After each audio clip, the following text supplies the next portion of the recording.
की cases only सुनते हैं। लेकिन जहां सुप्रीम कोर्ट में, हाई कोर्ट में, लोअर कोर्ट में सरकार का इंटरफेरेंस ज्यादा देखने को नहीं मिलता, खास करके अपॉइंटमेंट के दौरान बात किया जाए, नियुक्तियों की बात की जाए, ट्रिब्यूनल्स में ऐसा नहीं होता। ट्रिब्यूनल्स बनाने की जिम्मेदारी, अधिकरण बनाने की जिम्मेदारी सरकार की होती है, सेंटर की गवर्नमेंट और स्टेट की गवर्नमेंट की। तो ये इसीलिए एक अल्टरनेट डिस्प्यूट मैकेनिज्म, वैकल्पिक विवाद तंत्र या विवाद निवारण तंत्र के नाम से भी जाना जाने वाली संस्था है ट्रिब्यूनल्स, जो कि इसलिए बनाई गई ताकि सुप्रीम कोर्ट और हाई कोर्ट पर हमारा कुछ बर्डन जो केसेस के दिखाई देते हैं उनको कम कर दिया जाए। तो प्रॉपर कोर्ट नहीं है ये, प्रॉपर जुडिशियल सिस्टम का पार्ट भी नहीं है ये कि सुप्रीम कोर्ट का हिस्सा हो या हाई कोर्ट का हिस्सा हो या लोअर कोर्ट का हिस्सा हो। इसको बकायदा कॉन्स्टिट्यूशन के अंदर अमेंडमेंट करते हुए बाद में जोड़ा गया और पर्पस जो हुआ करता था मेनली इसको जोड़ने का, वो पहला पर्पस, बाकी सभी पर्पस में सबसे इंपॉर्टेंट पर्पस हुआ करता था, वो पर्पस था हमारा कि एक अल्टरनेट ऐसा मैकेनिज्म बनाया जाए जिसमें कुछ विशेष ज्ञान रखने वाले लोग इकट्ठा होंगे और वो विशेष ज्ञान इकट्ठा जो लोग इकट्ठा हुए वो हमारा उस तरह का निर्णय लेंगे और वो मामले हमारे प्रॉपर कोर्ट में जाने से पहले वहां पर अगर सॉल्व हो जाता है तो सुप्रीम कोर्ट और हाई कोर्ट या लोअर कोर्ट के ऊपर अगर किसी तरह का बर्डन हमको क्लियर दिखाई देता है तो वो बर्डन ना आए। इस सोच के साथ में हमारे संविधान के अंदर अमेंडमेंट करते हुए ट्रिब्यूनल्स नाम का, अधिकरण नाम का एक हमारा नया टॉपिक ऐड किया गया और अमेंडमेंट करके दो आर्टिकल जोड़े गए, 323 ए, 323 बी, और वही रिलेट करता है आज के टॉपिक से जो हमें पढ़ना है। इस प्रीलिम्स में क्या फैक्ट्स से क्वेश्चन आ सकते हैं वो भी जानेंगे और मेंस में किस तरह के सवाल हमारे पूछे जा सकते हैं उनके बारे में चर्चा करेंगे। तो सभी का बहुत बहुत स्वागत है। Very very good evening to all of students. उम्मीद है ऑडियो वीडियो क्लियर होगा। अगर किसी तरह का कोई भी एरर हो तो प्लीज पूछ लीजिएगा ताकि कोई पार्ट आपका ऐसा ना रह जाए जो इंपॉर्टेंट हो मिस हो जाए, और कोई भी इशू आ रहा है तो आप ड्रॉप कर दीजिए कमेंट सेक्शन के अंदर ताकि जल्दी से जल्दी उसका हमारा समाधान किया जा सके। तो टीम एक बार चेक भी कर लेगी तो कोई ज्यादा प्रॉब्लम होगा नहीं। उम्मीद है ऑडियो वीडियो क्लियर होगा। चलिए शुरुआत करते हैं आज के सेशन की और जानते हैं कि ट्रिब्यूनल्स के बारे में हमारे संविधान में कहां पर और क्या लिखा है, और उसके बाद एक इंपॉर्टेंट पॉइंट और कि आखिर क्या ऐसा रीजन हो गया कि हमारे संविधान में जो ओरिजिनली यानी कि मूल रूप से ट्रिब्यूनल नाम की कोई चीज जुड़ी नहीं गई थी तो बाद में आपने इसको क्यों जोड़ा, क्या ऐसा रीजन है, नीड्स रही जिसकी वजह से आपने इसको हमारा संविधान में ऐड किया। हमारे कॉन्स्टिट्यूशन के अंदर 1976 में 1976 में 42nd कॉन्स्टिट्यूशनल अमेंडमेंट एक्ट किया गया था और उस 42nd कॉन्स्टिट्यूशनल अमेंडमेंट एक्ट 42वें संविधान संशोधन अधिनियम के माध्यम से हमारे संविधान में एक पार्ट नंबर 14 ए नया भाग जोड़ा गया 14 ए, और उसी 14 ए को हमने नाम दिया ट्रिब्यूनल्स। याद रखिएगा कौन से कॉन्स्टिट्यूशनल अमेंडमेंट एक्ट के माध्यम से, कौन से संवैधानिक संशोधन अधिनियम के माध्यम से इसको जोड़ा गया था और कहां जोड़ा गया था। तो सबसे पहला पर्टिकुलर पार्ट 14 ए जोड़ा गया हमारा ट्रिब्यूनल्स यानी कि अधिकरण, और उसी के साथ साथ में अमेंडमेंट का नंबर भी याद रखिएगा, ईयर भी याद रखिएगा। दो आर्टिकल जोड़े गए इस 14 ए के अंदर, आर्टिकल नंबर 323 ए और article number 323 B. Article number 323 A में कहा गया कि सर प्रशासन के जो पर्टिकुलर मामले होंगे उनके लिए अगर कोई ट्रिब्यूनल यानी कि अधिकरण या प्राधिकरण बनना होगा तो 323 ए के अंतर्गत बनाया जाएगा। ये संबंध याद रखिएगा किस पर्टिकुलर आर्टिकल में किस तरह के मामले से, किस तरह के मैटर से रिलेटेड ट्रिब्यूनल बनाया जा रहा है, और बाकी के जो मामले होंगे प्रशासनिक व्यवस्थाओं से अलग हमारा वो 323 बी के अंतर्गत हमारे बनाए जाएंगे। कौन बनाएगा, कैसे बनाएंगे, वो सब भी चर्चा करेंगे। लेकिन सबसे पहला पर्टिकुलर पार्ट आगे बढ़ने से पहले क्विकली कुछ सवाल का आंसर करेंगे। 42nd कॉन्स्टिट्यूशनल अमेंडमेंट एक्ट हमने पढ़ा है तो बताएं सबसे पहला पर्टिकुलर पार्ट हमारा कि इस 42nd कॉन्स्टिट्यूशनल अमेंडमेंट एक्ट के थ्रू प्रेसिडेंट के रिगार्डिंग चेंज किया गया था। वो चेंज किया था प्रेसिडेंट की पावर्स या प्रेसिडेंट से संबंध में चेंज किया गया था। रिवीजन याद करवा रहा हूं, क्या रिवीजन, क्या हमारा पर्टिकुलर चेंज किया गया था, एक बार क्विकली कमेंट सेक्शन के अंदर बताएंगे। 42nd कॉन्स्टिट्यूशनल अमेंडमेंट एक्ट जब हुआ था इसके थ्रू ट्रिब्यूनल भी हमारे जुड़े गए थे। इसके बारे में तो पढ़ेंगे लेकिन 42वां संवैधानिक संशोधन अधिनियम आपने पहले भी पढ़ा है, कई बार पढ़ा है। तो इस पॉइंट अमेंडमेंट के माध्यम से हमारा प्रेसिडेंट की पावर्स के रिगार्डिंग में क्या चेंज आपको देखने को मिला था, वो पॉइंट पूछा। बहुत सिंपल सा पर्टिकुलर पार्ट है, बताएं। वेरी वेरी गुड, सभी का बहुत बहुत स्वागत है। बिल्कुल सही कहा कि सर काउंसिल ऑफ मिनिस्टर, मंत्री परिषद की जो एडवाइस हुआ करती थी यानी कि जो हमारी सलाह हुआ करती थी उसको क्या कर दिया गया था, बाइंडिंग कर दिया गया था। याद आया, इंदिरा गांधी जी की सरकार हुआ करती थी 1976 के अंदर 42वां संवैधानिक संशोधन अधिनियम हुआ करता था जिसमें कहा गया था कि सर अब जो काउंसिल ऑफ मिनिस्टर के द्वारा सलाह दी जाएगी वो पर्टिकुलर सलाह बाइंडिंग होगी। तो याद रखिएगा कई बार वो कंफ्यूजन होता है कि सर इसका रिलेशन इससे भी देखने को मिला ट्रिब्यूनल वाले पर्टिकुलर पार्ट से, कहीं और भी पढ़ा था हमारा तो वो भी कैसे याद होगा, ये ऐसे याद होगा क्योंकि एक अमेंडमेंट जब किया गया तो जरूरी नहीं है कि उसके थ्रू एक ही तरह का कोई चेंज किया हो, मल्टीपल चेंजेस भी होते हैं। तो प्रेसिडेंट के रिगार्डिंग क्या चेंज किया गया था, सर मंत्री परिषद के द्वारा दी गई सलाह प्रेसिडेंट में बाइंडिंग होगी, ये पॉइंट ऐड कर दिया गया था। लेकिन बाद में इसको चेंज कर दिया गया था, बाद में इसको भी हमने हटा दिया था और सस्पेंसिव वीटो की एक पावर हमने प्रेसिडेंट को दी थी। वो वाला पर्टिकुलर पार्ट कौन सा था, 44 अमेंडमेंट हुआ करता था, ये इसके थ्रू ही किया गया। जिस अमेंडमेंट के थ्रू ट्रिब्यूनल नाम का चैप्टर जोड़ा गया हमारे कॉन्स्टिट्यूशन में उसके थ्रू ये पार्ट भी किया गया था। अच्छा चलो एक चीज और बताओ, इस पर्टिकुलर हमारे अमेंडमेंट, सेम अमेंडमेंट के थ्रू प्रीएम्बल यानी कि प्रस्तावना जो हुआ करती थी उसमें क्या चेंजेस किए गए थे, एक रिवीजन कर लेते कितना याद है। इसी सेम अमेंडमेंट के थ्रू 42वें संवैधानिक संशोधन अधिनियम के थ्रू कुछ और चेंजेस किए गए थे जिसका संबंध प्रीएम्बल यानी कि प्रस्तावना से देखने को मिलता है। वो चेंजेस क्या थे, तीन वर्ड जोड़े गए थे, एब्सोल्युटली करेक्ट। कैसे तीन शब्द जोड़े गए थे, सबसे पहला सोशलिस्ट यानी कि समाजवादी। अरे ये तो भूलो मत भैया, ये तो हमने पढ़ा है अच्छे से, रिवीजन नहीं करो तो दिक्कत हो जाएगी। अब हमारा ज्यादा मेरे ख्याल से पॉलिटिकल सेगमेंट ज्यादा बचा भी नहीं है, शायद 15-20 क्लास और होगी तो रिवीजन करना स्टार्ट कर दो। इसके अलावा सेक्युलर यानी कि हमारा पंथ निरपेक्ष, ये वर्ड भी जोड़ा गया था, और इंटीग्रिटी यानी कि अखंडता, ये तीन शब्द हमारे जुड़े गए थे। ये पॉइंट भी हमने डिस्कस कर रखा है। चलो एक लास्ट पॉइंट और बताओ फिर आगे बढ़ते हैं हमारा। इसी सेम अमेंडमेंट के थ्रू यानी भाई 42वें संवैधानिक संशोधन अधिनियम के थ्रू जिस तरह से भाग नंबर 14 ए जोड़ा गया उसी तरह से एक भाग और जोड़ा गया था। उस भाग का नाम क्या है, एक और भाग भी जोड़ा गया था, उसका नाम क्या है, फंडामेंटल ड्यूटीज। एब्सोल्युटली करेक्ट कि सर फंडामेंटल ड्यूटीज मौलिक कर्तव्य हमारे जोड़े गए थे भाग नंबर 4 ए के अंदर, बिल्कुल करेक्ट है। फंडामेंटल ड्यूटीज भाग 4 ए आर्टिकल नंबर 51 ए हमारा हुआ करता था, फंडामेंटल ड्यूटीज जोड़ी गई थी। ये अमेंडमेंट इंपॉर्टेंट है, थोड़ा याद कर लीजिए ताकि ऐसे कुछ पर्टिकुलर क्वेश्चंस जो कि सीधा पूछे जा सकते हैं कुछ अमेंडमेंट से। जैसे मैंने आपको जब ये अमेंडमेंट वाला क्लास बताया था, जब मैंने किया था कि कैसे अमेंडमेंट होता है, तो उसी में एक छोटा सा एडमिट फैक्ट दे रखे थे जहां मैंने कहा था 105 अमेंडमेंट याद नहीं करना है, 20-22 कुछ अमेंडमेंट जिनके बारे में आपको पता होना चाहिए, जो अलग-अलग जगह आप पढ़ोगे भी उसी को कंपाइल करके रख दिया गया एक ही जगह ताकि आप नोट्स आराम से बना सको। उसको रिवाइज करो ताकि भूलो नहीं। ठीक है, चलो कोई बात नहीं, रिवाइज हो जाएगा, कोई समस्या नहीं है, टाइम है एग्जाम में, हम कर लेंगे उम्मीद है। आते हैं टॉपिक के ऊपर वापस हमारा 44th कॉन्स्टिट्यूशनल अमेंडमेंट के माध्यम से हमने क्या जोड़ा, हमारा ट्रिब्यूनल यानी कि अधिकरण या प्राधिकरण नाम का ये पर्टिकुलर टॉपिक जोड़ा, और कौन सा पर्टिकुलर भाग में, भाग नंबर 14 ए, पार्ट 14 ए नाम का एक नया भाग जोड़ा और इसके अंदर दो आर्टिकल जुड़े, आर्टिकल नंबर 323 ए, 323 बी। 323 ए के अंदर ये कहा कि प्रशासनिक मामले एडमिनिस्ट्रेटिव मैटर्स के लिए ट्रिब्यूनल बनाया जाएगा, तो हमारा 323 ए के तहत बनाए जाएंगे, और प्रशासन के अलावा कोई भी तरह का कोई डिस्प्यूट होगा, कोई भी तरह का कोई मामला होगा, उसके लिए अगर ये चीज बनाई जाएगी तो वो हमारा 323 बी के थ्रू की जाएगी। लेकिन क्या ये ट्रिब्यूनल अपने आप में कोर्ट होता है, जैसे सुप्रीम कोर्ट है, जैसे हाई कोर्ट है, जैसे लोअर कोर्ट है? आंसर नहीं। कि सर ये अपने आप में कोर्ट नहीं होता है, ये फाइन्स जरूर लगा सकते हैं, सजा नहीं दे सकते किसी को कि सर 5 साल की सजा दे दी, 4 साल की सजा दी, 7 साल की सजा दी, फांसी दे दी, ऐसा कोई बात नहीं होता। ये डिस्प्यूट को सॉल्व करने की कोशिश करते हैं नेगोशिएशंस के माध्यम से हमारा, यानी कि एक दूसरे से सलाह मशवरा करने के माध्यम से, या फिर कई बार हमारा मध्यस्थ के रूप में भी हमारा प्रॉब्लम को सॉल्व करते हैं। सरकार और कंपनियां आपस में अगर कोई किसी डिस्प्यूट के अंदर उलझ गई तो ये मध्यस्थ के रूप में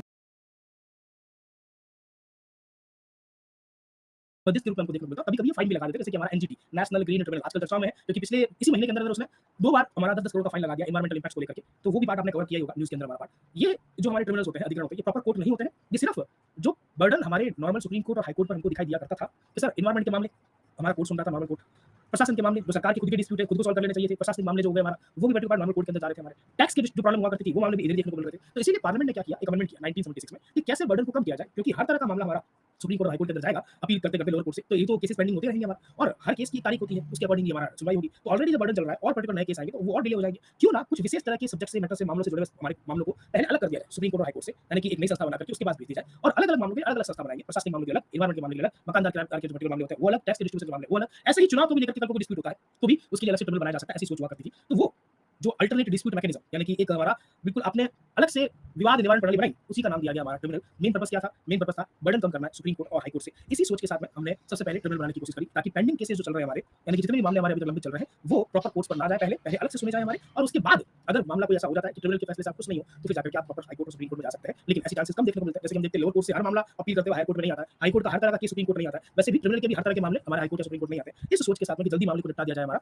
इस सोच के साथ में अलग से व्यवस्था की गई इस सिचुएशन में निपटने के लिए। पहला रीजन ये कि ट्रिब्यूनल क्यों ऐड बाद में किए गए, जबकि ओरिजिनली जब संविधान बनाया गया था तब ट्रिब्यूनल नाम की, यानी कि प्राधिकरण नाम की कोई चीज हुआ ही नहीं करती थी। फर्स्ट पॉइंट, किसी को कोई डाउट हो इसमें तो प्लीज पूछ लीजिएगा। नेक्स्ट पॉइंट आता है कि सर क्या सिर्फ इसी चीज को लेकर के आपने नया हमारा कोड बना दिया, यानी कि अल्टरनेट मैकेनिज्म बना दिया, जो प्रॉपर कोर्ट का प्रॉपर जुडिशरी का भाग भी नहीं है हमारा। यहाँ पर तो सरकार का कंट्रोल देखने को मिलता है, क्योंकि अपॉइंटमेंट हम भी पढ़ेंगे कि सरकार करती है, पार्लियामेंट और स्टेट का लेजिस्लेचर करता है। तो ऐसी स्थिति के अंदर क्या सिर्फ एकमात्र कारण पेंडिंग केसेस ही था? आंसर है नहीं, ओनली पेंडिंग केसेस ही कारण नहीं था।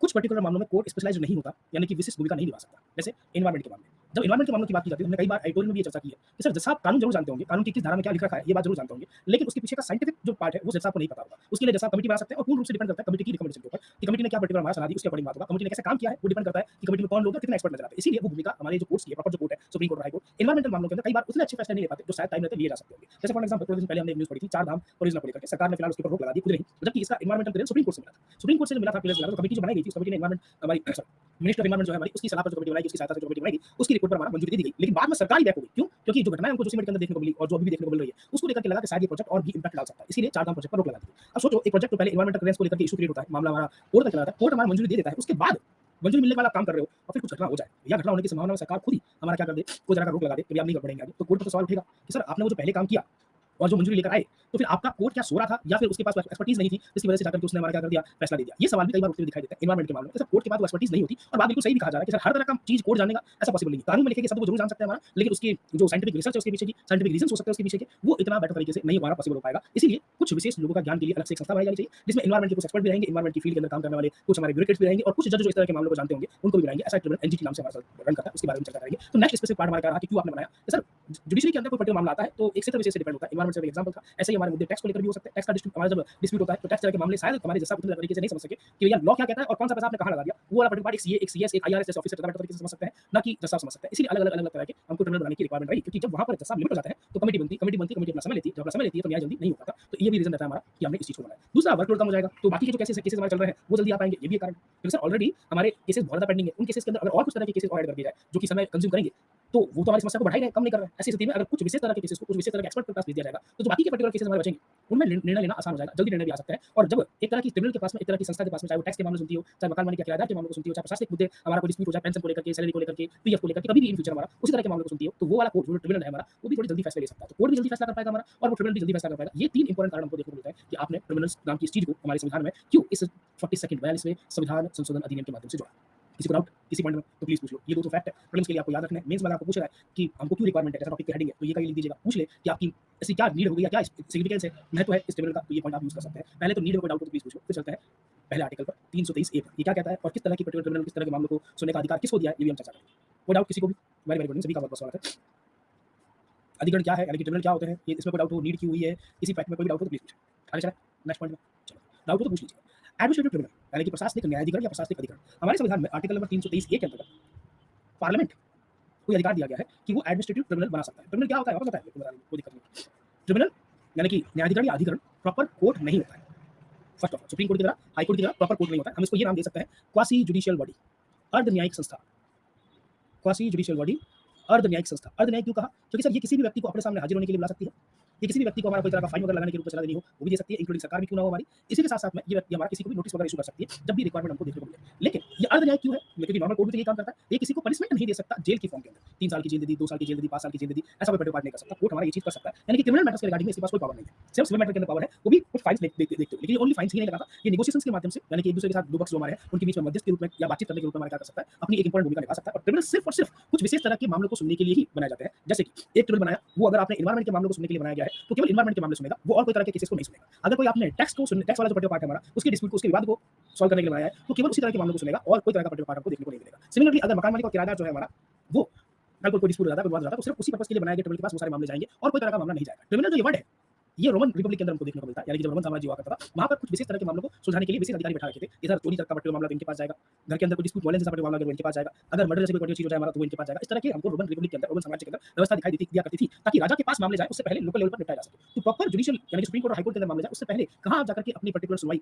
वहाँ कर सकते हो, जाकर के केस दायर कर सकते हो, ताकि आपको जल्दी न्याय मिल जाए। क्योंकि प्रॉपर कोर्ट जब जाते हैं हमारा, यानी कि सुप्रीम कोर्ट, हाई कोर्ट जाते हैं, तो समय लगेगा, क्योंकि वो हर तरह के मामलों को सुनते हैं। लेकिन अगर कल को आपका डिस्प्यूट मकान मालिक किराएदार के रूप में हो गया है हमारा, तो वो अलग से जो हमने ट्रिब्यूनल बना रखा है, वहाँ पर आप जा सकते हैं और उनको सुलझा सकते हैं। कल को आप मान लीजिए किसी पर्टिकुलर सर्विस के दौरान में आपकी सैलरी नहीं आती 3 महीने के लिए, तो आप प्रॉपर अगर कोर्ट जाते हैं, सिविल कोर्ट में जाते हैं, उसका फैसला पसंद नहीं आया तो हाई कोर्ट जाते हैं, देन बहुत लंबा चौड़ा प्रोसेस रहता है हमारा। ऐसी स्थिति के अंदर आपके पास एक रास्ता और अवेलेबल कर दिया गया। सर एक अलग से हमने एडमिनिस्ट्रेटिव ट्रिब्यूनल, प्रशासनिक न्यायाधिकरण बना दिया, जो कि प्रॉपर कोर्ट नहीं है, एक क्वासी जुडिशियल इंस्टीट्यूशन है, लेकिन ये निर्देश जरूर दे सकता है सरकार को। सजा भले ना दे पाए हमारा, लेकिन निर्देश जरूर दे सकता है। आपका काम जल्दी हो जाएगा, क्योंकि ओनली ये प्रशासनिक मामले सुनता है। तो मेन जो ये पर्टिकुलर वर्ड है, ये तो भले रोमन एम्पायर से आया, लेकिन है क्या? तो अर्धन्यायिक संस्था है। क्या काम करती है? कुछ विशेष तरह के मामलों को ही सुनती है, जिस काम के लिए उसको बनाया गया, हर तरह के मामले नहीं सुनती है। इसी तरह की संस्था को हमने क्या नाम दिया? ट्रिब्यूनल नाम दिया, यानी कि अधिकरण या प्राधिकरण नाम दिया, और 2 आर्टिकल जोड़ दिए, 323 ए, 323 बी। कोई डाउट? बिल्कुल सही कहा, ट्रिब्यूनल जल्दी कोई भी काम कर पाएगा। क्यों? क्योंकि एनवायरनमेंट के मामले जाएंगे अगर हमारे ट्रिब्यूनल के पास में, तो वो जल्दी फैसला ले पाएगा। उसके बाद टैक्स का डिस्प्यूट लेकर नहीं जाओगे, टैक्स के लिए अलग से बना रखी है, वहाँ जाओगे। कल को अगर आपको अपनी कंपनी डिसॉल्व करनी है, तो वो उसके पास जाओगे, तो वो जल्दी हमारा पॉसिबल हो पाएगा। ये चीज़ है हमारे यहाँ पर, लेकिन ये सजा नहीं दे सकता, यानी कि 5 साल 7 साल से कुछ सजा नहीं दे सकता, फाइन जरूर लगा सकता है। क्लियर? चलिए आगे।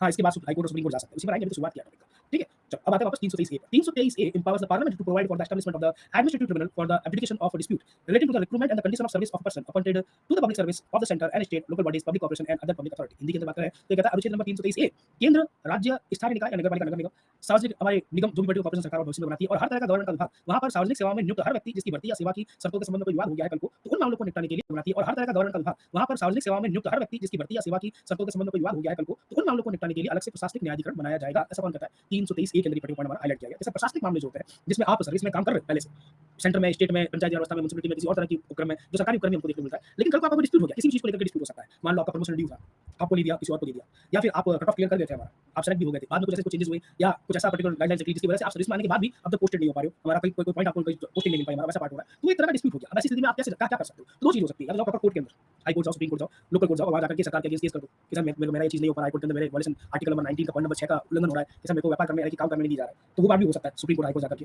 लेकिन ऑलरेडी बहुत सारे केसेस पेंडिंग है। ऐसी स्थिति के अंदर कब नंबर आएगा, कब आपको सर्विस मिलेगी, कब न्याय मिलेगा, क्या पता। तो ये जो प्रशासनिक मामले होते हैं, जिसमें आप ऑलरेडी वर्क कर रहे हो, उन मामलों को निपटाने के लिए 323 ए के अंदर की पावर पार्लियामेंट को दी गई है। संसद चाहे तो एडमिनिस्ट्रेटिव मामलों को, प्रशासनिक मामलों को सुलझाने के लिए अलग से ट्रिब्यूनल बना सकता है, वहाँ उसको सुलझा ले ताकि जल्दी न्याय हो जाए। अगर उसको पसंद आ जाता है वो पर्टिकुलर मामला हमारा सॉल्यूशन, तो अच्छी बात है, नहीं तो आप हाई कोर्ट से अपील कर सकते हो। लेकिन जब आप अपील करते हो जाओगे, ऐसा नहीं होगा कि 10 केसेस में तो 10 के 10 हमारे केसेस हाई कोर्ट चले जाए, क्योंकि फिर तो ट्रिब्यूनल का पर्पस ही खत्म हो जाएगा। तो कुछ विशेष तरह के प्रशासनिक ज्ञान रखने वाले व्यक्तियों को हम यहाँ पर बैठाएंगे, जैसा आपको बैठाएंगे जो कानून का नॉलेज रखता हो हमारा, तो व्यक्ति को भी प्रॉपर कोर्ट में बार-बार चक्कर नहीं काटने पड़ेंगे, तो उसका खर्चा भी इतना नहीं देखने को मिलेगा और जल्दी न्याय हो जाएगा। इस सोच के साथ में 323 ए में पार्लियामेंट को ये पावर दी गई, एडमिनिस्ट्रेटिव ट्रिब्यूनल, प्रशासनिक न्यायाधिकरण हमारा एस्टैब्लिश करने का। ये सवाल पहले से पूछा गया है, संविधान के किस आर्टिकल के थ्रू एडमिनिस्ट्रेटिव ट्रिब्यूनल, प्रशासनिक न्यायाधिकरण बनाने की प्रावधान है? आर्टिकल नंबर 323 ए में। तो 1976 में तो हमने ये पावर दी थी अमेंडमेंट के माध्यम से, पार्लियामेंट ने इसको इस्तेमाल कब किया? ये इंपॉर्टेंट पॉइंट है। 1995 में, 1995 में। सर एक्ट तो हमारा पारित हो गया था, संविधान में अमेंडमेंट 1976 में कर दिया गया था, लेकिन इसका इस्तेमाल करके देश के अंदर एक हमारा एडमिनिस्ट्रेटिव ट्रिब्यूनल एक्ट ला करके सेंटर और स्टेट के लिए अलग से इस तरह के प्राधिकरण बनाए गए। वो 1985 के अंदर, 1985 के अंदर हमको देखने को मिला। कौन सा एक्ट हमारा? एडमिनिस्ट्रेटिव ट्रिब्यूनल एक्ट 1995, नाम यही है हमारा एक्ट का, प्रशासनिक न्यायाधिकरण अधिनियम 1985। ये चीज़ याद रखनी है, एग्जाम में पूछे जा सकते हैं। इसके थ्रू सबसे पहले क्या किया गया हमारा? इसके थ्रू सबसे पहले एक सीएटी यानी कि सेंट्रल एडमिनिस्ट्रेटिव ट्रिब्यूनल बनाया गया। सीएटी कहाँ बनाया गया? तो इसके थ्रू जो सीएटी हमारा बनाया गया था वो दिल्ली के अंदर बनाया गया 1985 में। और कहाँ बनाया गया? दिल्ली के अंदर बनाया गया। ये पर्टिकुलर संस्था हमारा सेंट्रल एडमिनिस्ट्रेटिव ट्रिब्यूनल हर तरह के उस पर्टिकुलर व्यक्ति के लिए है जो कि सेंटर की गवर्नमेंट के अंदर हमारा काम करता है। वर्तमान के अंदर बात किया जाए तो इसकी जो एक बेंच है हमारी, जो कि इसकी प्रिंसिपल बेंच है हमारी हाई कोर्ट की, सॉरी सीएटी की, सेंट्रल एडमिनिस्ट्रेटिव ट्रिब्यूनल की, केंद्रीय प्रशासनिक न्यायाधिकरण की। इसके अलावा इसकी कुछ और बेंचेस भी हमको देखने को मिलती है जो कि अलग-अलग जगहों पर है। ओवरऑल नंबर कितना आता है इसका? 17। ये चीज़ याद रखनी है आपको। इसके अलावा और अगर बेंचेस की बात करें, अगर हिंदी में कहेंगे खंडपीठ की बात करें हमारा, तो 17 बेंचेस हमको नॉर्मली देखने को मिलती है, जो रेगुलर बेंचेस की हमको देखने को मिलती है। इसके अलावा इस 17 के अंदर बात करें तो हम 2 समूह बांट सकते हैं, और अगर इसके और हमारा भाग कर लें तो 17 में से प्रिंसिपल बेंच, मुख्य खंडपीठ, प्रिंसिपल बेंच, मुख्य खंडपीठ अगर कह दी जाए, 17 नहीं 15 लिख दिया मैंने, सॉरी 17 मुख्य बेंच की बात कर ली जाए तो ये 15 देखने को मिलती है अलग-अलग पर्टिकुलर राज्य के अंदर। और उसके अलावा एक जयपुर के अंदर है और एक हमारा लखनऊ के अंदर एक छोटी सी बेंच और अभी थोड़े समय पहले एस्टैब्लिश की गई है हमारा। ये 2 पर्टिकुलर पार्ट हमको देखने को मिलते हैं, ये याद रखना है। नंबर कितना है बस एक चीज़ याद रखना। जैसे मेन जो प्रिंसिपल बेंच है इसकी वो हमारा दिल्ली के अंदर देखने को मिलती है। और इसके अलावा जो हमारे एडिशनल बेंचेस है उनका नंबर 17 है, जो रेगुलर बेंचेस के नाम से जानी जाती है हमारी। इस रेगुलर बेंचेस में से 15 जो बेंचेस है हमारी, वो अलग-अलग राज्यों में जो जहाँ ऑलरेडी हाई कोर्ट रन कर रहा है, उसी की परिसर के अंदर चल रही है। इसीलिए उसको नाम हमारा प्रिंसिपल बेंच या प्रिंसिपल सीट दिया गया और 2 पर्टिकुलर जगह और जो जहाँ पर हाई कोर्ट एस्टैब्लिश नहीं है, वहाँ पर भी ये चल रहा है, वो जगह है हमारी जयपुर और लखनऊ। इस चीज़ को याद रख लीजिएगा। इसको सर्किट बेंच भी कहा जाता है। ये जो 2 पर्टिकुलर बेंच दिखाई दे रही है आपको, इनको सर्किट बेंच भी कहा जाता है आम बोलचाल की भाषा में। इसको प्रिंसिपल बेंच क्यों कहा? क्योंकि ये जो 15 जगह है हमारी अलग-अलग राज्यों में, पहले से जहाँ पर हाई कोर्ट है, उन्हीं के परिसर के अंदर ही ये बेंचेस हमारी चल रही है, जो एडमिनिस्ट्रेटिव मामलों को सुनते हैं। और जो इसकी मेन बेंच है हमारी, वो दिल्ली के अंदर देखने को मिलती है, जहाँ पर एडमिनिस्ट्रेशन से संबंधित जो कि सेंटर की गवर्नमेंट के रन करने वाले काम करने वाले लोग हैं हमारे, जैसे कि ऑल इंडिया सर्विसेज, सेंटर की सिविल सर्विसेज, हर तरह का वो पर्टिकुलर एम्प्लॉयी जो डिफेंस वगैरह हमारा देखने को मिलता है, उनके अलावा वो सब इसके अंदर हमारा शामिल किया जाता है। क्लियर? ये क्या है? एक मल्टी मेंबर बॉडी है। ये भी याद रखिएगा कि कैसी संस्था है हमारा ये हमारा मल्टी मेंबर बॉडी देखने को मिलता है, ये लिखा हुआ है। सेंट्रल एडमिनिस्ट्रेटिव सर्विसेज, किस तरह का मल्टी सर्विसेज, हर तरह का वो पर्टिकुलर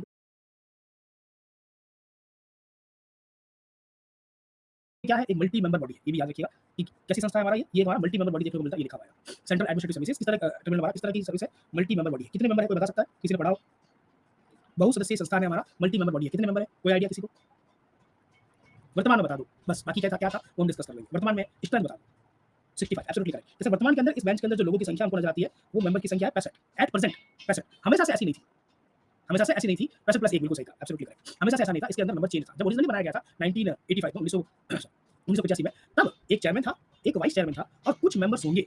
उनका बस हमारा प्रोविजन लिख रखा था। ये पार्ट नहीं बता रखा था कि कितने मेंबर्स होंगे, बस मेंबर्स होंगे लिख रखा था। तो चेयरमैन और वाइस चेयरमैन और मेंबर ये ओरिजिनली हमको देखने को मिलता था, इन चेंज कर देते हैं ताकि पॉइंट्स को आराम से लिख पाएं। तो मेंबर्स के केस के अंदर अगर बात किया जाए तो क्या फर्क है? मान लो पहले वाले नंबर हमारा नहीं लिख रखा है, तो भी तो बात वही होगी कि सरकार जितना चाहे उतना पर्टिकुलर पॉइंट्स मेंबर्स को हमारा ऐड कर सकती है। बात बिल्कुल सही कहा, लेकिन एक चेंजेस क्या किया गया? वर्तमान के अंदर एक चेयरमैन तो है एट प्रेजेंट टाइम में, लेकिन वाइस चेयरमैन नहीं। वाइस चेयरमैन को रिमूव कर दिया गया। आज की तारीख के अंदर हमको ऐसा नहीं देखने को मिलता है। तो ये चेंज कब किया गया कि मेंबर्स की संख्या तो आज भी पार्लियामेंट डिसाइड करती है। उस समय भी पार्लियामेंट ही डिसाइड किया करता था, क्योंकि एक्ट में नहीं लिखा था कितने मेंबर्स होंगे। लेकिन वाइस चेयरमैन को कब बताया गया? तो याद रखिएगा, इस एक्ट में 2006 में एक अमेंडमेंट किया गया था।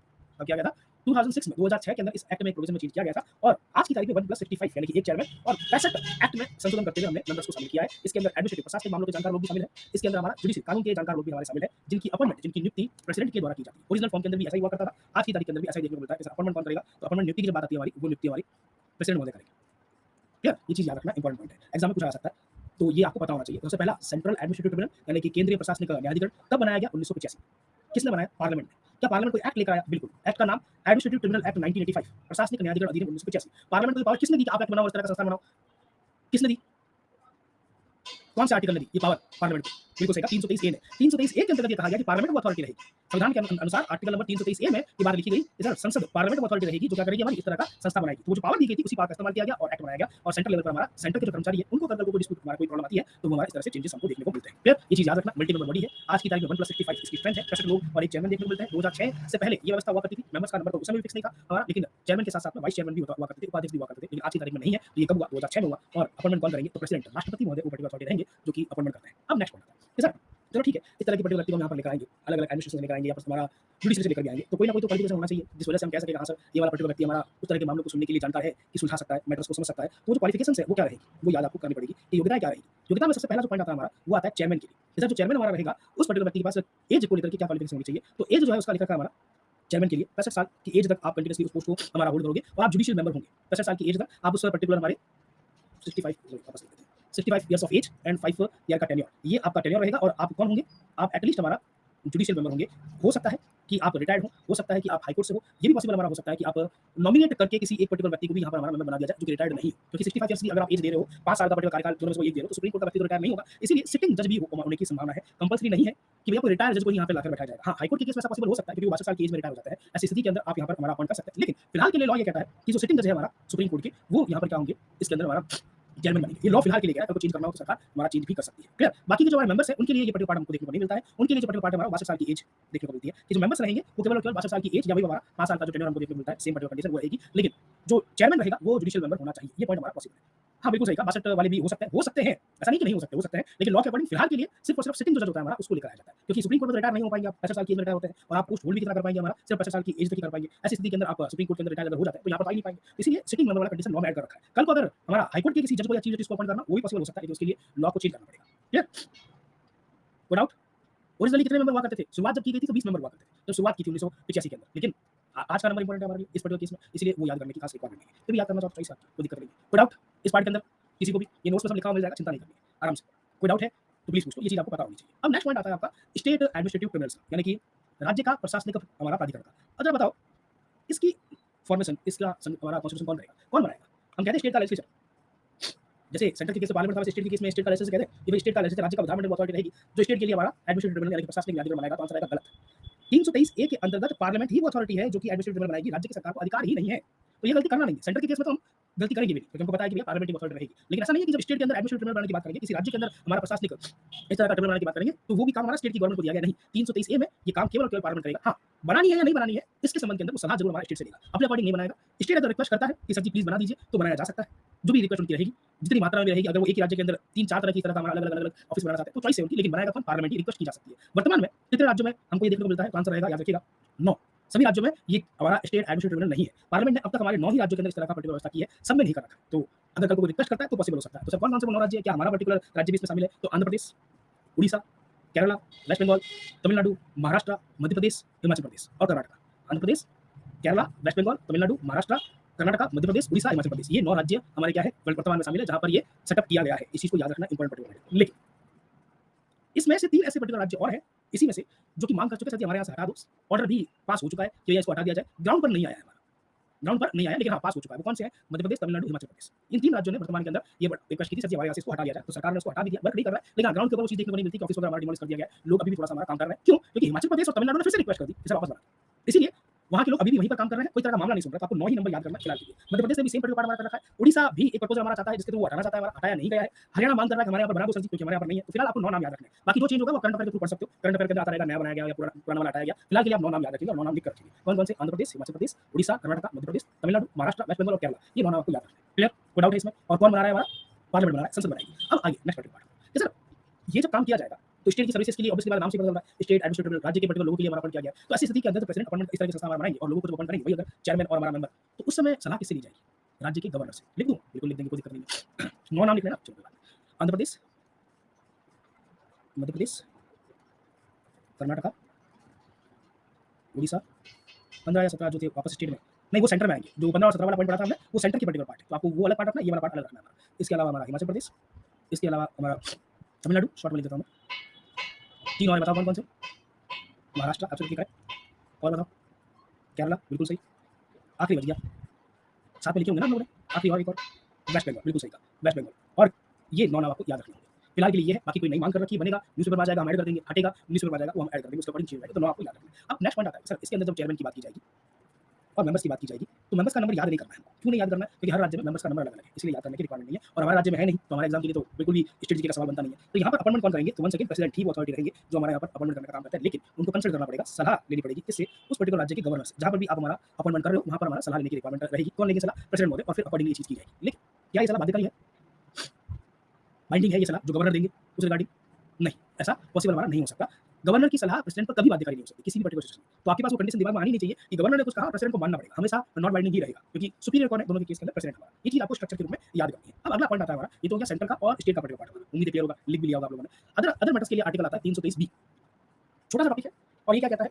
ये कहता है सर बाकी के जो मामले हैं एडमिनिस्ट्रेशन को छोड़ करके, बाकी मामले कौन से? एग्जांपल भी दिया गया टैक्स के संबंध में, कल को कोई डिस्प्यूट जाए तो जो आपका फॉरेन एक्सचेंज है या इंपोर्ट एक्सपोर्ट है उसको लेकर के कोई प्रॉब्लम हो जाए, जैसे आपने कोई पर्टिकुलर माल विदेश में भेजा, पेमेंट नहीं हुआ, या विदेश से कोई पर्टिकुलर माल आया और उसमें कुछ गड़बड़ हो गई और केस हो गया आपके ऊपर, वो वाले डिस्प्यूट हमारे। सिमिलरली जो इंडस्ट्रियल और लेबर होती है, इंडस्ट्रियल हमारे और लेबर जो क्लास होती है हमारी, इनको लेकर के कल को कोई डिस्प्यूट हो गया किसी भी तरह का, उनके लिए अलग से मामला हमारा, जैसे कि मिनिमम वेजेस एक्ट है हमारा, हमने लॉ बना रखा है, फैक्ट्री एक्ट बना रखा है, हमने उसको अलग से लॉ बना रखा है, उस पर्टिकुलर पार्ट हमको अगर कल को कोई प्रॉब्लम हो जाती है तो इनके लिए ट्रिब्यूनल्स बनाए जाएंगे। लैंड रिफॉर्म, भूमि सुधार को लेकर के कल को कोई सरकार कानून लेकर आए और बाई चांस आपका विवाद हो जाए, सरकार को जमीन चाहिए, आपको खरीद देनी है या उस रेट पर नहीं देनी है या आपका रीसेटलमेंट नहीं हो पाया, तो ऐसी स्थिति में सरकार ने अलग से ट्रिब्यूनल बना दिया, ये भी पॉसिबल हो सकता है। इसके अलावा अर्बन प्रॉपर्टी को लेकर के सरकार ने कई बार सीमाएं लगा रखी होती है कि भाई आप अगर इस एरिया के अंदर घर बना रहे हो तो उस घर की डिजाइन के अंदर ये स्पेसिफिक चीजें होनी चाहिए, इतना आप रोड से सेटबैक छोड़ोगे, ये सब पर्टिकुलर पार्ट हमको देखने को मिलता है। नहीं, लेबर कोड अलग होता है,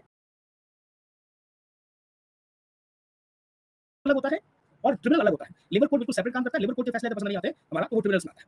ये उन्हीं ट्रिब्यूनल्स की बात कर रहा है जिसको हम नेशनल ट्रिब्यूनल या फिर हमारा आर्बिट्री ट्रिब्यूनल्स के नाम से जानते हैं। क्लियर? तो वो अलग-अलग पर्टिकुलर एरिया के अंदर हमको अलग-अलग देखने को मिलता है कि सर जो आपका अर्बन एरिया जहाँ आप रहते हो कितनी मंजिल की बिल्डिंग तक लेकर जा सकते हो, कहीं पर सीमा होती है 3 मंजिल, 4 मंजिल, 5 मंजिल, आपने ज़्यादा बना दिया, वो डिस्प्यूट हो गया। कल को आपने सेटबैक नहीं छोड़ा हमारा और अतिक्रमण कर दिया, मतलब एज़ पर प्लान नहीं था, जमीन आप ही की है, प्लॉट आपका ही है, आप प्लॉट से बाहर नहीं आ रहे हो, लेकिन वो एक टर्म थी, भई सेटबैक छोड़ना पड़ेगा, जगह खाली छोड़नी पड़ेगी। वो आपने नहीं किया, वो विवाद हो गया, उसको लेकर भी कोई डिस्प्यूट था, उसके लिए अलग से संस्था हमारा। ये पर्टिकुलर पॉइंट आजकल चर्चाओं में है, लेकिन फिलहाल के लिए बनाया नहीं गया है। हमने पढ़ा था लास्ट क्लास के अंदर हाई कोर्ट की पावर्स में कि सर एमपी और एमएलए के इलेक्शन को लेकर के कोई विवाद हो जाता है, तो वो मामले सबसे पहले कहाँ जाता है? हाई कोर्ट के अंदर जाता है, फिर फैसला पसंद नहीं आया तो सुप्रीम कोर्ट जा सकते हो। ये भी एक तरह का बर्डन ही हो गया हाई कोर्ट के ऊपर कि सर ये जो मामले हैं हमारे बहुत लंबे चल जाते हैं। ऐसे डिस्प्यूट जब होते रहते हैं तो आपने कई बार ऐसा भी कर दिया है कि एक व्यक्ति का पूरा टर्म पूरा हो गया, 5 साल निकल गए और तब फैसले का इंतजार ही चल रहा है हमारा। सरकार भी बदल गई, व्यक्ति भी हमारा अब एमएलए एमपी नहीं रहा। तो इसलिए इस तरह का ट्रिब्यूनल बनाने के लिए भी पॉइंट यहाँ पर लिखा गया था, हालांकि अब तक ऐसी कोई ट्रिब्यूनल बनाई नहीं गई है। सिमिलरली खाने को लेकर के कोई हमारी खाद्य सामग्री है, कंज्यूमर कोर्ट आप जाते हो, मान लो उसके फैसले से आप कुछ नहीं हो रहा, ट्रिब्यूनल बनाया गया, वहाँ जा सकते हैं। वंस अगेन भाई मकान मालिक किराएदार का पर्टिकुलर ये नाम लिखे गए संविधान के अंदर। तो सर इस तरह के ट्रिब्यूनल्स बनाने हो प्रशासन के अलावा आसान भाषा में ये 8 नाम तो आपको याद करने ही है, जो कि लिखा है संविधान में, लेकिन आसान भाषा में याद करने के बाद कि प्रशासन के अलावा जो भी मैटर होगा, अब चाहे वो एनवायरनमेंट का हो या फिर कोई और इनमें से कोई पार्ट हो, उन सब के लिए जो ट्रिब्यूनल्स बनाए जाएंगे वो 323 बी के तहत बनाए जाएंगे। और कौन बनाएगा वो इंपॉर्टेंट पार्ट है। पार्लियामेंट भी बना सकता है और स्टेट का लेजिस्लेचर भी बना सकता है, संसद भी बना सकती है और राज्य की विधानमंडल भी, हमारा विधानसभा भी बना सकती है। ये पावर यहाँ पर हमारा स्टेट के मशीनरी को भी दिया गया है कि आप ये चीज कर सकते हैं। पहले ये वाली जो पर्टिकुलर पावर हमारी हुआ करती थी पहले वाले डिपार्टमेंट में, वो ओनली किसके पास थी, 323 में पार्लियामेंट के पास में थी। लेकिन अदर मैटर्स में पार्लियामेंट भी बना सकता है अपने अकॉर्डिंगली, अपने जुडिशन के अंदर, अपने क्षेत्राधिकार के अंदर, और हर राज्य की सरकार भी अपना आप बना सकती है। ये भी अगर हमको देखने को मिले तो ऑलमोस्ट हर राज्य में एडजस्ट करता है, अलग-अलग काम के लिए एडजस्ट करता है, लेकिन एडजस्ट जरूर करता है। हमको ये चीज देखने को मिलती है कि सरकार ने इस तरह का पर्टिकुलर बना रखा है। क्लियर? ये चीज आपको बस याद रखनी है। बाकी आपको इसमें से कुछ याद रखने की रिक्वायरमेंट नहीं है, क्योंकि हर पर्टिकुलर राज्य में हमको अलग-अलग व्यवस्था देखने को मिलती है टैक्सेशन को लेकर के। साथ ही साथ के अंदर हर राज्य के अंदर वहाँ पर मेंबर देखने को मिलते हैं। बस 323 बी के संबंध के अंदर आपको ये पॉइंट पता होना चाहिए। संविधान ने इसके अलावा कुछ लिखा ही नहीं 330 बी के संबंध के अंदर कि क्या पर्टिकुलर हमारा यहाँ पर बनाया जाएगा। बस इतना लिख दिया कि इन तरह के मामलों के अंदर हमारा बनाया जा सकता है। कोई डाउट हो पहले इस पार्ट में तो प्लीज पूछ लो। ये याद करने पड़ेंगे 8 नाम आपको जो लिखे गए हैं। फिर आते हैं इसके नेक्स्ट पार्ट पर जो हमारे लिए इंपॉर्टेंट है। यहाँ तक कोई डाउट हो, इन फैक्ट्स में कोई डाउट हो तो प्लीज पूछ लो। ये फैक्ट्स एग्जाम में श्योरली पूछे जाएंगे, ऐसा नहीं है कि फैक्ट्स से सवाल नहीं बनेगा। पहला सवाल तो आई थिंक लास्ट ही पूछ लिया गया था हमारा कि भारत के संविधान में किस पर्टिकुलर आर्टिकल के अंदर एडमिनिस्ट्रेटिव ट्रिब्यूनल की बात की गई है। ये सवाल भी पूछा गया है कि कौन सा अमेंडमेंट था, ये भी पूछा गया ट्रिब्यूनल कौन से पर्टिकुलर पार्ट के अंदर देखने को मिलते हैं। ये सवाल भी आता है कि जो एडमिनिस्ट्रेटिव ट्रिब्यूनल बनते हैं वो कौन बनाता है। ये सारे फैक्ट वो है जो फिल्म्स में सवाल बना सकते हैं हमारे, जो शुरुआत वाला जो चरण है हमारा, वहाँ पर फैक्ट के ऊपर पूछे जा सकते हैं। बिल्कुल छोटा सा पार्ट, वही आर्टिकल है पूरे पार्ट के अंदर। तो ये तो हो गया फिल्म्स का सेगमेंट। लेकिन इसके अलावा भी सवाल आते हैं। कौन से? कि ट्रिब्यूनल बनाने का क्या महत्व होगा। पढ़े लिया संविधान में तो दो ही पर्टिकुलर पॉइंट बोले, 323 ए 323 बी। 323 ए में पार्लियामेंट को पावर दी, 323 बी में पार्लियामेंट और स्टेट लेजिस्लेचर को पावर दी। अब स्टेट का लेजिस्लेचर और पार्लियामेंट मिलकर के क्या बनाते हैं वो हमारे जानना जरूरी नहीं है, वो 8 पॉइंट्स के अलावा। 323 ए के अंदर पार्लियामेंट को पावर दी, उसका इस्तेमाल करके उसने लॉ बनाया और हमने सेंट्रल और एडमिनिस्ट्रेटिव का स्ट्रक्चर समझ गया, कौन ये पर्टिकुलर काम करेगा। लेकिन इसका इंपॉर्टेंस क्या होगा? इस तरह के अलग-अलग ट्रिब्यूनल जब बनाओगे, न्यायाधिकरण अधिकरण बनाओगे तो इसका क्या इंपॉर्टेंस है? एक तो मैंने शुरुआत में आपको बता दिया कि सर मामला बड़ा जल्दी सॉल्व हो जाता है, क्विक रेजोल्यूशन देखने को मिलता है। क्योंकि सुप्रीम कोर्ट नहीं जाना है, हाई कोर्ट नहीं जाना है, प्रॉपर से अलग से कोर्ट बना रखा है हमने हमारा, वहाँ जाओगे तो जल्दी पॉसिबल हो पाएगा। क्यों? प्रॉपर कोर्ट के अंदर ऑलरेडी केसेस चल रहे होते हैं, लॉयर भी आसानी से नहीं मिल पाते हैं, उनके भी कई सारे केसेस चल रहे होंगे। तो वो जो पर्टिकुलर हमारा न्याय की प्रक्रिया है वो लंबी जब खिंच जाएगी हमारी, तो जल्दी न्याय मिलने की संभावना प्रॉपर कोर्ट में देखने को नहीं मिलती, क्योंकि वर्कलोड ज़्यादा है। तो यहाँ जल्दी सुनवाई होगी, जल्दी न्याय मिलेगा। यहाँ तक तो कोई दिक्कत नहीं। लेकिन इसके अलावा और ट्रिब्यूनल क्यों बनाया गया उसको पढ़ करके आपको क्या लगता है कि क्या और बेनिफिट होगा, क्या रोल निभाता है ट्रिब्यूनल जिस वजह से इसको बनाया गया, या किस तरह के रोल को निभाने की हमने यहाँ पर कोशिश की थी, या ट्रिब्यूनल अगर कोई पर्टिकुलर मामला सुनता है तो उसका क्या क्या इंपॉर्टेंस नजर आता है, कैसे डिफाइन कर सकते हो, या कैसे किसी को कह सकते हो हाँ ट्रिब्यूनल बनाना अच्छा है, वो है दाग अच्छे वाला पर्टिकुलर पार्ट हमारा कि ट्रिब्यूनल बनाना भी अच्छा है। क्यों, क्या और बेनिफिट देखने को मिलता है।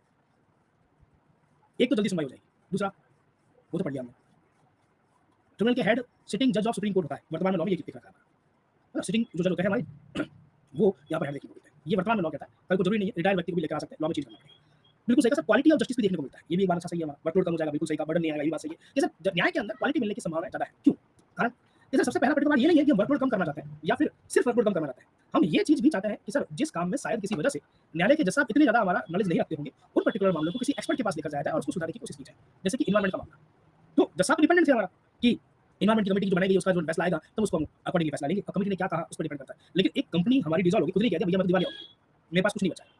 अब वो मामला जब कोर्ट चले जाए तो उसको तो समय लग जाएगा, कंपनी के ऊपर बर्डन आ रखा है हमारा कि मैं तो दिवालिया होता करूँ क्या, मेरे पास तो पैसा नहीं है। अब पैसा निकलवाने के लिए अगर आप प्रॉपर कोर्ट जाओगे, पहले से केसेस पेंडिंग चल रहे हैं हमारा, तो उसमें क्या पता कब नंबर आए, वो तो देरी है ये, लेकिन साथ साथ जो फैसला आएगा हो सकता है कि वो जो राहत चाहता होगा या फिर जो सरकार पैसा रिकवर करना चाहती होगी वो नहीं मिल पाया। इसीलिए हमने अलग से संस्थाएं बनाई।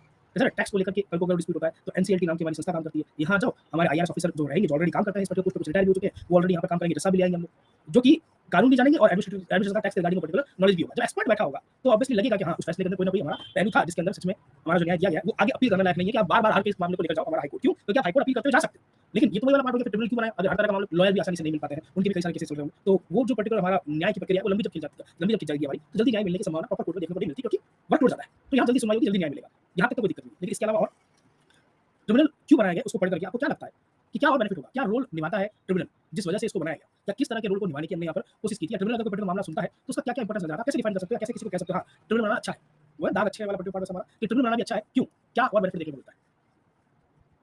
एक तो जल्दी सुनवाई हो जाएगी, दूसरा वो तो पढ़ लिया हमने, ट्रिब्यूनल के हेड सिटिंग जज ऑफ सुप्रीम कोर्ट होता है, वर्तमान में लॉ में ये लिखा है ना, सिटिंग जो जज होते हैं हमारे वो यहाँ पर हेड देखने को मिलते हैं। ये वर्तमान में लॉ कहता है, कल को जरूरी नहीं है रिटायर्ड व्यक्ति को भी लेकर आ सकते हैं, लॉ में चीज करना पड़ेगा।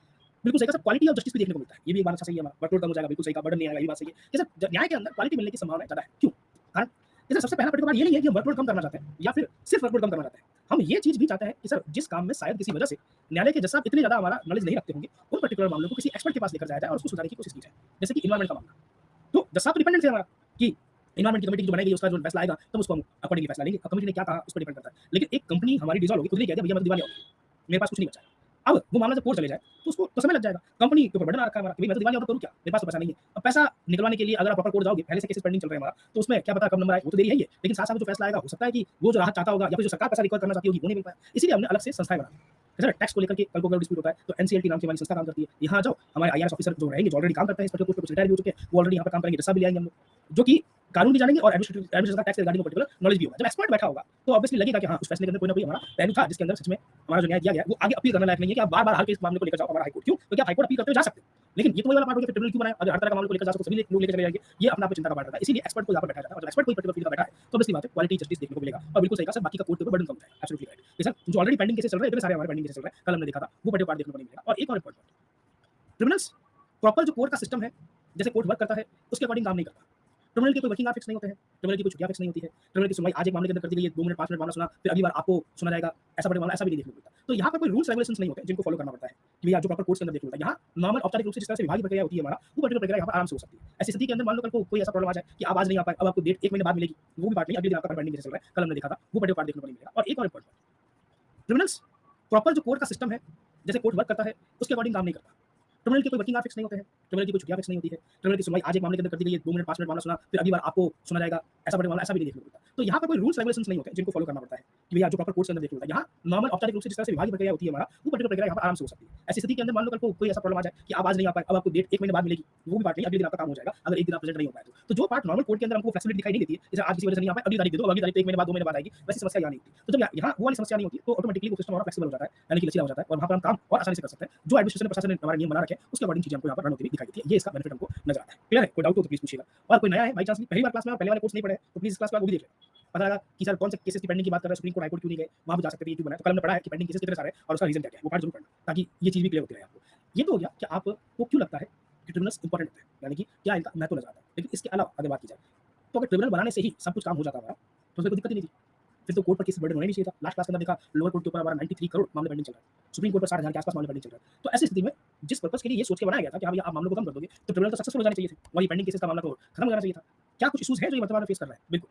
हमने एक पॉइंट पढ़ा था आर्टिकल नंबर 323 बी में कि सर पार्लियामेंट और स्टेट की गवर्नमेंट दोनों को ये पर्टिकुलर अधिकार है हमारा कि वो क्या कर सकता है, उन मैटर्स पर 8 पर्टिकुलर मुद्दों पर क्या कर सकती है, ट्रिब्यूनल बना सकती है। पार्लियामेंट की भूमिका तो इतनी ज्यादा नजर नहीं आती है क्योंकि वो अगर बनाती भी है इस मैटर के अंदर तो नेशनल लेवल पर बॉडी बनाती है और वो एक ही देखने को मिलती है। स्टेट के अंदर बात करें तो ये एक बॉडी में मल्टीपल बॉडीज नजर आती है, यानी कि सरकार की सरकारों ने क्या कर दिया, ट्रिब्यूनल्स के भी हिस्से बना दिए अलग-अलग कैटेगरी के अकॉर्डिंग। जैसे लास्ट क्लास के अंदर हमने लोअर कोर्ट पढ़ा था तो 3 साल का मामला हो तो अलग कोर्ट में सुना जाएगा, 7 साल तक के लिए अलग कोर्ट होगा, उससे ज्यादा मृत्यु तक के लिए अलग पार्ट होगा और जहां आप रह रहे हो, जिस शहर में आप रह रहे हो, वहां की पॉपुलेशन के अकॉर्डिंग और भी तरह के कोर्ट्स होते हैं। वैसे पर्टिकुलर स्टेट्स की गवर्नमेंट ने उन 8 मैटर्स पर अपने राज्य में बना रखे। तो वो जो पावर दी गई थी सेंटर की गवर्नमेंट को, स्टेट की गवर्नमेंट को कि सर जी आप 330 बी के अंतर्गत हमारा इस तरह का ट्रिब्यूनल बना सकते हो। आज की तारीख में वो जो डेवलपमेंट देखने को मिल रहा है उसका कोई लिमिटेशन नहीं है। उसके लिए भी आपने अलग-अलग पर्टिकुलर हमारी जगह पर अलग-अलग सीमाएं बना करके तय कर रखा है कि किस तरह के मामलों को कहां सुना जाएगा। तो आप तो चाहते थे जल्दी मामला सॉल्व हो जाए ताकि प्रॉब्लम ज्यादा देखने को नहीं मिले। आपने यहाँ क्या कर दिया, बहुत सारे ट्रिब्यूनल बना दिए, अब उनको फिल करने के लिए लोग कहां से लाओगे? वो खाली पड़े हमारे, एक व्यक्ति चला रहा है, एक अकेले व्यक्ति से उस पूरी जिले की समस्या कैसे हल होगी? हो सकता था हाई कोर्ट जैसा कोई सिस्टम कर लेते, हाई कोर्ट की ब्रांचेस होती है, अगर राज्य बड़ा है तो हमारा तो कोई एक मेन ब्रांच रख लेते, मान लो टैक्स डिस्प्यूट को सुलझाने के लिए और फिर आप उसके और छोटे-छोटे पार्ट कर लेते, 2-3 खंडपीठ कई और बना देते, तो समस्या सॉल्व हो जाती। लेकिन वर्तमान में आपको जो पावर दी गई थी 323 बी में उसमें आपने बहुत सारी बॉडीज बनाई, मल्टीपल अलग-अलग तरह के मामलों के अंदर और भी आपने लेयर्स बढ़ा दी। ये चीज सही नहीं है। इसका जो विकास हुआ इसने एक्चुअली में इसकी वर्किंग को क्या कर दिया, खत्म कर दिया क्योंकि वो बॉडी तो बना दोगे लेकिन लोग कहां से लाओगे अपॉइंटमेंट करने के लिए, जो मामलों को सुनेंगे वो देखने को नहीं मिलता। इसीलिए वो ग्रोथ आज की तारीख में बेहतरीन दिखाई देती है हमारा कि सर आपने सोच समझ करके नहीं बनाया, आपको बस पावर दी गई थी, आपने हर जिले के अंदर इस तरह की व्यवस्था कर दी। ये चीज सही नहीं रही, उल्टा आपको नुकसान हो गया क्योंकि वो जगह खाली पड़ी है और जब व्यक्ति एक ही बैठा है हमारा तो डिले होने की संभावना तो है ही है। एक ही व्यक्ति बैठा है कई सारी जगहों पे हमारा वही मामलों को सुन रहा है। अब एक व्यक्ति को जिस तरह का पर्टिकुलर चीज सुनाया उसने नेगोशिएशन करवा दिया, अब इमेजिन करो उसका जजमेंट अच्छा नहीं रहा, मान लो क्योंकि हर व्यक्ति सही होगा या ट्रिब्यूनल ही परफेक्ट होगी हर बार, ये तो पॉसिबल नहीं है। तो कई बार वो जजमेंट ट्रिब्यूनल भी दे सकती है, तो फिर आप अपील करते हो कहां जाओगे, हाई कोर्ट, फिर सुप्रीम कोर्ट। तो जिस नीड से आपने सोच समझ के ट्रिब्यूनल बनाया था कि यहाँ पर मामला सॉल्व हो जाए और आगे नहीं जाना पड़े, उस पर बर्डन कम हो जाए, वो तो ऑटोमेटिकली उसके पास पहुंच गया। क्यों? क्योंकि आपने वहां पर बहुत सारे ट्रिब्यूनल्स बनाए, उसमें व्यक्ति एक या दो बैठा रखे हैं जो कि ढंग से जजमेंट नहीं दे पाए। ढंग से जजमेंट क्यों नहीं दे पाए? क्योंकि बहुत ज्यादा यहाँ पर हमको एक प्रॉब्लम दिखाई देती है कि सर हमने उम्मीद की थी कि वो इम्पार्शियल रहेंगे, निष्पक्ष रहेंगे, लेकिन एक्चुअल में ऐसा है नहीं। वर्तमान में ये जो नंबर हमको दिखाई देता है, चाहे वो एडमिनिस्ट्रेटिव पार्ट बात करें या अदर में बात करें, यहाँ पर जो रिटायर्ड ब्यूरोक्रेट्स हैं वो ज्यादा नियुक्त किए जाते हैं, न्यायाधीश कम नियुक्त किए जाते हैं जो कि इस पर्टिकुलर फील्ड का नॉलेज रखते होंगे, इस तरह के कानून का नॉलेज रखते होंगे। जब न्यायाधीश ज्यादा हो जाएंगे तो जब फैसला लेने की बारी आएगी तो मेजॉरिटी से फैसला लिया जाएगा। सॉरी, जब नौकरशाह ज्यादा हो जाएंगे, ब्यूरोक्रेट ज्यादा हो जाएंगे तो फैसला लेने की बारी आएगी तो मेजॉरिटी से फैसला लेने को मिलेगा। अगर सरकार की एजेंसी केस कर रखा है, सरकार ने अपने बंदे वहां बैठा रखे हैं, तो फिर काम कैसे चलेगा? जिस तरह से पॉलिटिकल नियुक्तियां होती है वैसे यहाँ पर भी देखने को मिलता है कि सर आपने पहले सर्विस करी 60 साल तक सेंटर के गवर्नमेंट में या स्टेट की गवर्नमेंट में, आपने सर्विस के दौरान किसी न किसी को फायदा पहुंचाया होगा, तो जब आप रिटायर हुए तो हर किसी को तो गवर्नर नहीं बना सकते, सबको गवर्नर बना दो, गवर्नर तो कुछ को बनाया जाता है, कुछ को हम पार्लियामेंट्री सेक्रेटरीज बना देते हैं हमारा, कुछ पर्टिकुलर लोगों को बाकी कहां लेकर जाएंगे तो ट्रिब्यूनल पर डाल दिया जाता है, तो की सैलरी भी आती रहेगी, घर भी बचा हुआ रहेगा और रिटायरमेंट भी आराम का रहेगा। तो जब इस तरह के ब्यूरोक्रेट्स रिटायर ब्यूरोक्रेट्स से जब ये चीज जगह भर दी जाती है, सरकार ने नियुक्ति कर रखी है और जजेस ऑलरेडी कम होता है, तो वो फैसला नहीं आ पाता जो हम लेना चाहते थे। ऐसी स्थिति में वो एग्रीड पर्सन यानी कि पीड़ित व्यक्ति जो है हमारा, वो जब पूरे जजमेंट का शिकार होता है तो ऑटोमेटिकली वो हाई कोर्ट या फिर सुप्रीम कोर्ट जाता है, तो मामला फिर से हमारा डिले का देखने को मिलता है क्योंकि उम्मीद ये थी कि इसके थ्रू जल्दी सॉल्व हो जाएगी प्रॉब्लम। वर्तमान में ऐसा देखने को मिलता नहीं है। प्रॉब्लम ये भी अपने आप में सीरियस पार्ट देखने को मिलता है। एक प्रॉब्लम और भी है, वो है constitutional issues, separation of power, शक्तियों के पृथक्करण का पड़ेगा।